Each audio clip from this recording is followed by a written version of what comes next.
La grande famiglia del Prosecco viaggia a vele spiegate verso la sostenibilità, tracciando una strada che coinvolge in maniera sempre più convinta i tre consorzi che tutelano il Prosecco, la DOC e la DOCG. Il terzo mandato di Stefano Zanetti, appena rieletto alla guida del consorzio Prosecco DOC, conferma questa direzione per rafforzare sempre più anche la tutela contro la contraffazione nel mondo.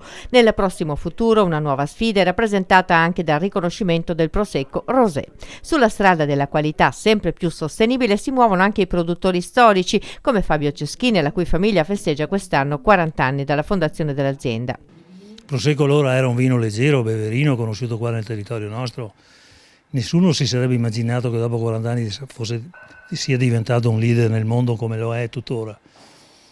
Però con la passione, con la perseveranza, con i sacrifici di tante famiglie come la mia, abbiamo raggiunto questo risultato, soprattutto perfezionando la cantina anche dal punto di vista tecnologico, innovativo, fare prosecchi con bassi dosaggi di solfiti, fare dei prosecchi leggeri, beverini, che possono essere apprezzati un po' da tutto il nostro mercato interno e anche estero. Ecco, qui ovviamente siete soggetti a un disciplinare molto, molto rigoroso, ma quali sono le sfide che vedete nel prossimo futuro? Ma le nostre sfide, noi come azienda già da 9 anni abbiamo iniziato a fare anche il biologico. Abbiamo 8 ettari su 20 e 23 di convenzionale.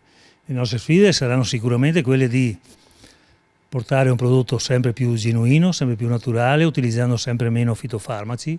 Direi che qui ci siamo e soprattutto ricordiamo che queste sono aziende che sono artefici poi di un grande successo di questo territorio, sono aziende che stanno guardando al futuro. Questa è un'azienda che ha 8 ettari di vigneto biologico e sanno benissimo che il vigneto del futuro è un vigneto dove la chimica non c'è più.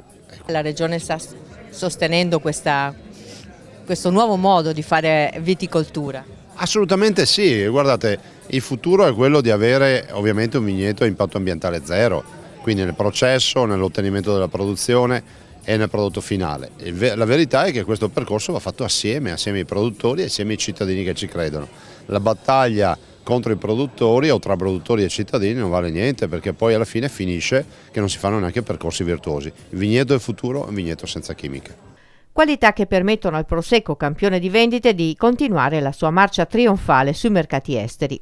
Ma adesso la grande sfida sono i paesi asiatici e i paesi africani, ovviamente consapevoli che il mercato che può dare maggiori soddisfazioni in termini di volumi e di valori è il mercato statunitense, e negli Stati Uniti il nostro consorzio del Conegliano Valdobbiadene è presente, presidia il territorio, ha sviluppato delle sinergie importanti con delle agenzie di comunicazione. Non avete paura dei dazi?